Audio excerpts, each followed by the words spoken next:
बिस्मिल्लाहिर्रहमानिर्रहीम। अस्सलाम वालेकुम। Welcome to my channel lectures with Umme Habiba. Last video में हमने सेंट्रल नर्वस सिस्टम को कवर किया था, तो आज हम पढ़ेंगे पेरिफेरल नर्वस सिस्टम, जिसको शॉर्ट फॉर्म में हम PNS कहते हैं। PNS stands for peripheral nervous system. तो पेरिफेरल नर्वस सिस्टम में हम पढ़ेंगे कि इसकी कंपोजिशन क्या है, ये किन चीज़ों से मिलके बनता है, इसके फंक्शंस क्या हैं, ये कहाँ पे मौजूद होता है। तो सबसे पहले हम देखते हैं पेरिफेरल नर्वस सिस्टम को। पेरिफेरल नर्वस सिस्टम कहाँ पे मौजूद होता है? Present outside the brain and spinal cord. ठीक है, ब्रेन और स्पाइनल कॉर्ड का हमें पता है कि ब्रेन और spinal cord central nervous system है।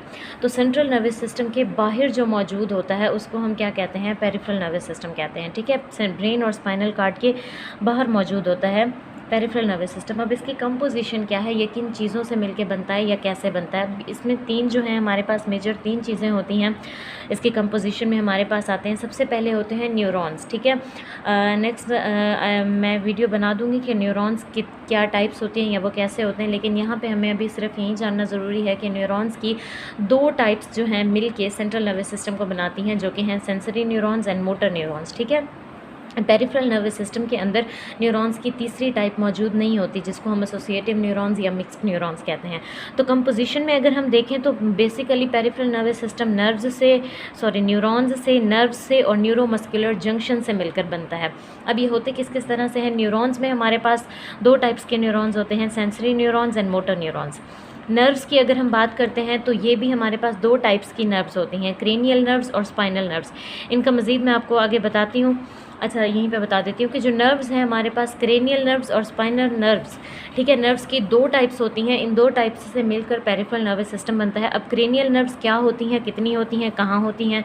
स्पाइनल नर्व्स क्या होती हैं, कितनी होती हैं और कहाँ होती हैं? इनको देखते हैं। तो सबसे पहले हमारे पास है क्रेनियल नर्व्स। ठीक है, क्रेनियम लफ्ज़ का हमें पता है कि ये खोपड़ी होता है। क्रेनियल का मतलब होता है खोपड़ी, हमारे सर वाला हिस्सा। तो क्रेनियल नर्व्स जो हैं इसके 12 पेयर्स होते हैं। ठीक है, 12 पेयर्स यानी कि 14 नर्व्स होती हैं क्रेनियल नर्व्स। और ये कहाँ पे मौजूद होती हैं? ऐसी नर्व्स जो ओरिजिनेट फ्रॉम ब्रेन, जो दिमाग से निकलती हैं, एंड लीड्स टू ब्रेन, और दिमाग की तरफ जाती हैं, उन नर्व्स को हम क्या कहते हैं? उनको हम क्रेनियल नर्व्स कहते हैं। ठीक है, और है हमारे पास, उसके बाद आती हैं स्पाइनल नर्व्स। ठीक है, स्पाइनल भी हमारे मतलब के नाम से पता चल रहा है कि स्पाइनल कॉर्ड।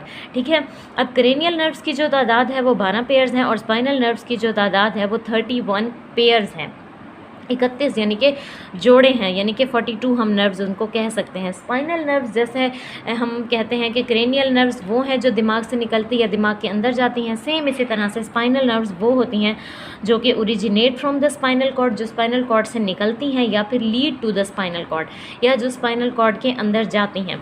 ठीक है, तो कंपोजिशन में हमने देखा न्यूरॉन्स जो हैं वो सेंसरी और मोटर न्यूरॉन्स हैं, नर्व्स जो हैं वो स्पाइनल और क्रेनियल नर्व्स हैं। फिर मैंने बताया कि क्रेनियल नर्व्स क्या हैं, जो दिमाग से निकलती या दिमाग के अंदर जाती हैं, इनके 12 पेयर्स होते हैं। और जो स्पाइनल नर्व्स हैं जो स्पाइनल कॉर्ड से निकलती या स्पाइनल कॉर्ड के अंदर जाती हैं, और इनके 31 पेयर्स हैं। दो चीज़ें हो गई। तीसरा जो कंपोजिशन है पेरिफेरल नर्वस सिस्टम की, यहाँ पर मैं आपको दिखाऊँ तो पेरिफेरल नर्वस सिस्टम की जो तीसरी कंपोजिशन है वो न्यूरोमस्कुलर जंक्शन है।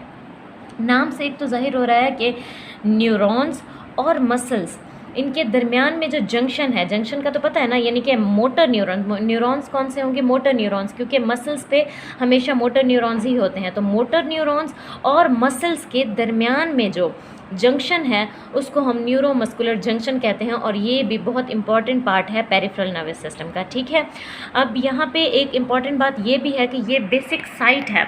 अब देखें, जो जंक्शन है न्यूरॉन्स और मसल्स के दरमियान में जो जंक्शन है, उसका काम क्या होगा? उसका काम भी तो यही होगा कि जो मैसेज न्यूरॉन लेकर आया है वो वाला मैसेज जो है जाता है मसल से, और मसल से जो है एक्शन होता है। ठीक है, यानी कि site for transmission of action potential. Action potential का मतलब ही यही है कि जो मैसेज न्यूरॉन लेकर आता है, जंक्शन है ना न्यूरॉन और मसल के दरमियान में, तो जो मैसेज न्यूरॉन लेकर आता है वो मैसेज मसल को मिलता है, और मसल से क्या होता है? एक्शन पैदा होता है। अच्छा, यहाँ पे एक इंपॉर्टेंट बात ये भी है न्यूरोमस्कुलर जंक्शन की, कि हमारी जो हमें बीमारियाँ होती हैं ना वो न्यूरोमस्कुलर जंक्शंस पे ही होती हैं। इन्हीं जंक्शन से ही बीमारियाँ प्रोड्यूस होती हैं। मतलब कि बीमारी का जो हम कहते हैं स्टार्ट होता है वो न्यूरोमस्कुलर जंक्शन से ही बीमारी मतलब कि लगना शुरू होती है। और दूसरी एक चीज़, हम जितनी भी मेडिसिन लेते हैं, हम जितनी भी दवाइयाँ खाते हैं, उन सब का एक्शन भी न्यूरोमस्कुलर जंक्शन पे होता है, क्योंकि जब बीमारी का स्टार्ट इस जगह से हुआ है तो जब हम दवाइयाँ खाते हैं उसका एक्शन भी न्यूरोमस्कुलर जंक्शन पे होगा, यानी कि वो जंक्शन जो न्यूरॉन, मोटर न्यूरॉन और मसल्स के दरमियान है। तो यहाँ पे हमारे पास पेरिफेरल नर्वस सिस्टम की कंपोजिशन कंप्लीट होती है, ठीक है। 3 चीज़ों से, न्यूरॉन्स से, नर्व से और न्यूरोमस्कुलर जंक्शन से मिलकर हमारे पास पेरिफेरल नर्वस सिस्टम बनता है। अब यहाँ पे जो मोटर न्यूरॉन्स है, मैंने आपको बताया ना, न्यूरॉन्स एक सेंसरी है और एक मोटर न्यूरॉन्स है। सेंसरी न्यूरॉन तो रहेगा, यहाँ पे जो मोटर न्यूरॉन्स हैं, मोटर न्यूरॉन्स जो हैं मिल के 2 मज़ीद सिस्टम बनाते हैं, ठीक है। पेरिफेरल नर्वस सिस्टम के अंदर जो मोटर न्यूरॉन्स हैं वो मिलकर 2 मज़ीद सिस्टम बनाते हैं, जिसमें एक हमारे पास है सोमैटिक नर्वस सिस्टम और ऑटोनॉमिक नर्वस सिस्टम। ये बिल्कुल सिंपल और आसान से आराम से हम इनको अंडरस्टैंड कर सकते हैं। मोटर न्यूरॉन से 2 सिस्टम बनते हैं, एक होता है सोमैटिक और दूसरा ऑटोनॉमिक नर्वस सिस्टम। अब सोमैटिक नर्वस सिस्टम क्या है कि ऐसा नर्वस सिस्टम हमारा जो हमारी उन चीज़ों को कंट्रोल करता है जो हमारे अपने कंट्रोल में होती हैं, जो हमारे कॉन्शियस कंट्रोल में होती हैं, जिनको यानी कि हम कंट्रोल खुद कर सकते हैं। जैसे कि हमारी मसल्स की मूवमेंट है, हम कभी ऐसे तो नहीं होता कि हम सोए हुए हों और मतलब यानी हम ना चाहें और हमारा बाजू मूव करना शुरू कर दे, हम ना चाहें हमारी टांग मूव करना शुरू कर दे, कभी भी ऐसा नहीं होता जब तक हम खुद नहीं चाहते। ये हमारे अपने कंट्रोल में है। तो सोमैटिक नर्वस सिस्टम हर वो काम करेगा जो हमारे अपने कंट्रोल में है। जैसे कि रनिंग, हम ना चाहें तो क्या हम दौड़ेंगे, हम जस्ट सोचें कि हम दौड़ें तो हम नहीं दौड़ सकते, हम सोचें कि हम चलना शुरू कर दें तो हम नहीं चलना शुरू कर सकते। यानी कि वो चीज़ें जो हमारे कंट्रोल में होती हैं उनको हमारे पास सोमैटिक नर्वस सिस्टम कंट्रोल करता है। हमारी वॉकिंग है, हमारी ईटिंग है, ये सारा कंट्रोल किसका है? सोमैटिक नर्वस सिस्टम का है। मोटर न्यूरॉन्स ने 2 सिस्टम्स बनाए, जिसमें पहला था सोमैटिक नर्वस सिस्टम, जिसको हमने कवर किया है कि सोमैटिक नर्वस सिस्टम सिर्फ वो हमारे एक्शंस कंट्रोल करेगा जो हमारे कॉन्शियस कंट्रोल हैं, जिनको हम खुद कंट्रोल कर सकते हैं। तो सिंपल सी बात है, ऑटोनॉमिक नर्वस सिस्टम जो है उसके अपोजिट होगा। ऑटोनॉमिक नाम से भी पता चल रहा है कि थोड़ा ऑटोमेटिक है, जिसको हम कंट्रोल नहीं कर सकते, जो हमारे कंट्रोल में नहीं होता, ठीक है। चाहे भी तो हम कंट्रोल नहीं कर सकते। मिसाल के तौर पे हमारे बॉडी ऑर्गन्स हैं, क्या कभी ऐसे हो सकता है कि हम चाहें कि अब हमारा जो है स्टमक काम करे और अब हमारा स्टमक काम ना करे? ये हमारे कंट्रोल में नहीं है कि हमारा स्टमक किस तरह से काम कर रहा है, यानी कि ये इनवॉलंटरी एक्शन है, ठीक है। वॉलंटरी एक्शन मतलब जो हम कंट्रोल कर सकते हैं और इनवॉलंटरी एक्शन जिनको हम कंट्रोल नहीं कर सकते हैं। तो जिसमें सबसे पहले मैंने बताया आपको बॉडी ऑर्गन्स हमारे कंट्रोल में नहीं होते, तो ये ऑटोनॉमिक नर्वस सिस्टम उनको कंट्रोल करते हैं। हमारे ग्लैंड्स, क्या हम चाहें कि हमारा फलां ग्लैंड जो है इतने हार्मोन पैदा करे, फिर हमारा फलां ग्लैंड जो है हार्मोन इस टाइम पे पैदा करे या इस टाइम पे पैदा ना करे, तो ये जो ग्लैंड्स का कंट्रोल है ये भी ऑटोनॉमिक नर्वस सिस्टम हमारा कंट्रोल करता है। हार्ट बीट, ये भी हमारे कंट्रोल में नहीं होती। स्नीजिंग, हमें अचानक से ही कभी छींक आ जाती है, तो ये भी हमारे कंट्रोल में नहीं होता। यानी मोटर न्यूरॉन्स जो हैं वो 2 सिस्टम्स को बनाते हैं, सोमैटिक वो सिस्टम जो हम कंट्रोल कर सकते हैं और ऑटोनॉमिक जिसको हम कंट्रोल नहीं कर सकते हैं, ठीक है।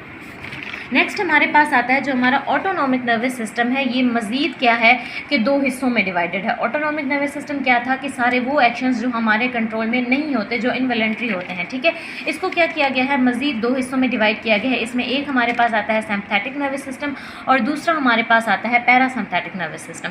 अब ये मौजूद कहाँ पे होते हैं? जो हमारा सिम्पैथेटिक नर्वस सिस्टम होता है वो हमारे एक तो जो स्पाइनल कॉर्ड का थोरेसिक रीजन है वहाँ पर मौजूद होता है, और दूसरा जो हमारे स्पाइनल कॉर्ड का लंबर रीजन है वहाँ पर होता है। एक मिनट, लुम्बर रीजन थोरेसिक से मतलब चेस्ट, सीने वाली साइड यानी कि ऊपर वाले हिस्से के नज़दीक मौजूद होता है इसके स्पाइनल कॉर्ड के, और दूसरा लुम्बर हम कहते हैं नीचे वाले रीजन में, ठीक है। ऊपर स्पाइनल कॉर्ड जहाँ से स्टार्ट हो रहा होता है वहाँ पे मौजूद होता है, और दूसरा जो है हमारे पास जहाँ पे स्पाइनल कॉर्ड का एंड हो रहा होता है lumbar region, sympathetic nervous system वहाँ पे मौजूद होता है।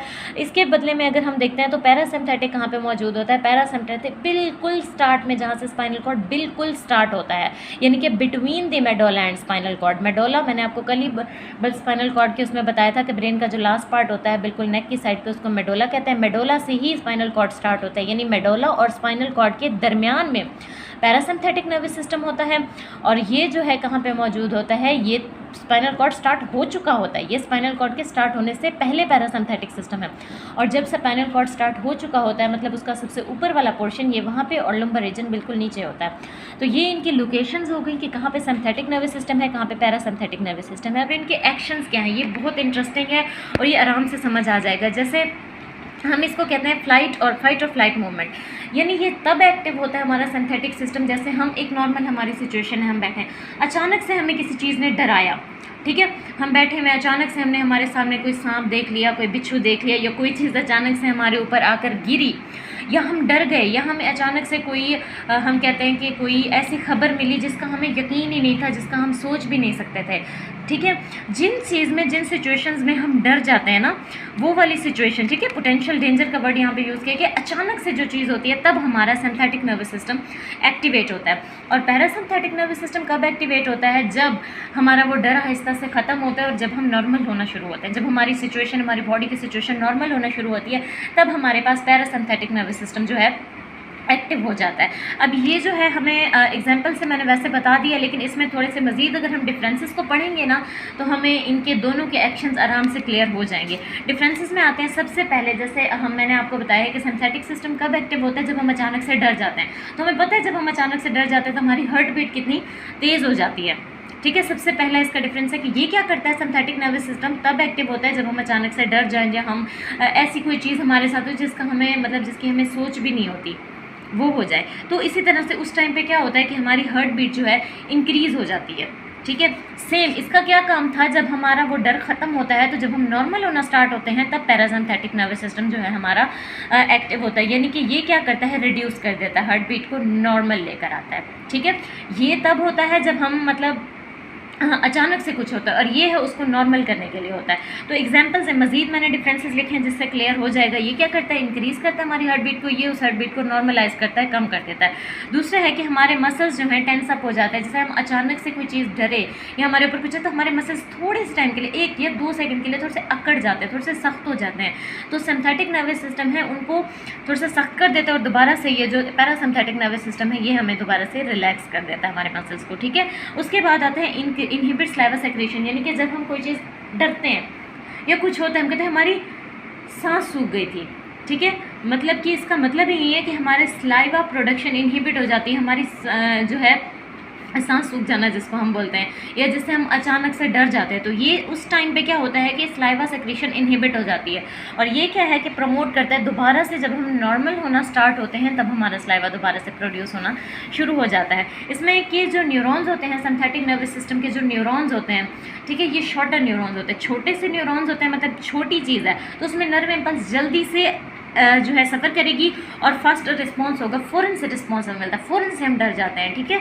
और जो इसके न्यूरॉन्स होते हैं वो लॉन्गर रिस्पांस होते हैं, लॉन्गर न्यूरॉन्स होते हैं, और इनका जो रिस्पांस होता है वो स्लो होता है, यानी कि हम आहिस्ता आहिस्ता ही तो हम अपनी नॉर्मल सिचुएशन में आते हैं। ये जो रिस्पॉन्स है ये अचानक वाले सारे हैं, और ये जो हैं ये नॉर्मल जब हम होते हैं तब, ठीक है। सिंथेटिक नर्वस सिस्टम जो है हमारा हम तब एक्टिव होता है जब हम लोग फ़ौरन से अचानक से हमारे साथ कोई चीज़ होती है, और पैरासिम्पैथिक नर्वस सिस्टम उस एक्शन को दोबारा से यानी कि स्लो करता है। तो अलहदा से अगर हमसे पूछा जाए पेरिफेरल नर्वस सिस्टम के फंक्शंस, तो ज़ाहिरी सी बात है हमने इसमें इस सोमैटिक नर्वस सिस्टम पढ़ा, ऑटोनॉमिक पढ़ा, ऑटोनॉमिक में दोबारा सिंथेटिक पढ़ा, पैरासिम्पैथिक पढ़ा। तो ये सारे फंक्शंस किसके हैं? जैसे कि मैंने पहले बताया, तो ये सारे फंक्शन ही तो पेरिफेरल नर्वस सिस्टम के हैं। तो यहाँ पे हमारा पेरिफेरल नर्वस सिस्टम का जो टॉपिक है वो कंप्लीट होता है। इससे रिलेटेड कोई भी क्वेश्चन हो या कोई और टॉपिक आप लोगों को समझना हो, किसी भी फिज़िक्स, केमिस्ट्री, बायो या कुछ भी आपको समझना हो, तो आप लोग मुझे कमेंट सेक्शन में बता सकते हैं। Thank you for watching my video. मेरे चैनल को प्लीज़ सब्सक्राइब करें, मैंने अभी स्टार्ट किया, ये मेरे चैनल की अभी 3rd ही वीडियो है, तो आप लोगों की सपोर्ट की अभी मुझे बहुत ज़्यादा ज़रूरत है। तो जिन्होंने मेरी वीडियो देखी उनका बहुत बहुत शुक्रिया। मिलते हैं नेक्स्ट वीडियो के साथ। अल्लाह हाफ़िज़।